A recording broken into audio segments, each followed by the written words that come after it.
First question, in a day, how many times the minute hand and hour hand make right angle and coincide with each other? మనని క్వశ్చన్లో ఏం అడుగుతుర్రంటే ఒక డేలనంట minute hand hour hand ఎన్నిసార్లు right యాంగిల్ను coincide అవుతుంది అని అడుగుతారు. ఒక క్లాక్. ఫస్ట్ ఆఫ్ ఆల్ మనకి ఇది తెలవాలి అంటే ఫస్ట్ మనకు దీని గురించి ఒక ఐడియా ఉండాలి. నేను కింద 4 సెంటెన్సెస్ రాశాను చూడండి.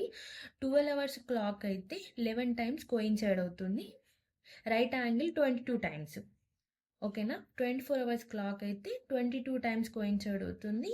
రైట్ యాంగిల్ వచ్చేసి 44 టైమ్స్. ఇదంతా గుర్తుపెట్టుకోవాల్సిన అవసరం లేదు. జస్ట్ 12 అవర్ క్లాక్లో 11 టైమ్స్ అనేది గుర్తుపెట్టుకోండి.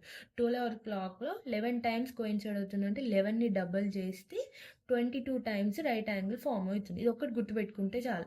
సో 24 అవర్స్కి మీరు డబల్ చేస్తే సరిపోతుంది. ఇప్పుడు మనం క్వశ్చన్లో ఇన్ ఏ డే అని అన్నాడు. ఓకేనా. డే అంటే 24 అవర్స్ ఉంటుంది. ఓకేనా. డే అంటే 24 అవర్స్. ఇప్పుడు మనల్ని ఏం అడిగిండు? రైట్ యాంగిల్ను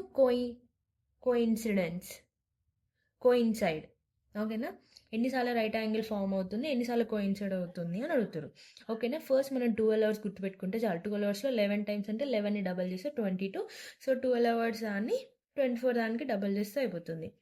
ఇప్పుడు మనకు రైట్ యాంగిల్ అనేది ఎన్నిసార్లు ఫామ్ అవుతుంది? 44 టైమ్స్. కోయిన్సైడ్ ఎన్నిసార్లు అవుతుంది? 22 టైమ్స్ అవుతుంది. ఇప్పుడు మనకు ఆప్షన్లో ఏముంది అనేది మనం ఫైండ్ చేయాలి. ఓకేనా. ఇప్పుడు మనం చూస్తే ఇక్కడ ఆప్షన్ ఏ, ఆప్షన్ బి అనేది మనకు సిమిలర్లో ఉంది. 22 టైమ్స్, 44 టైమ్స్, 44 టైమ్స్, 20 టైమ్స్.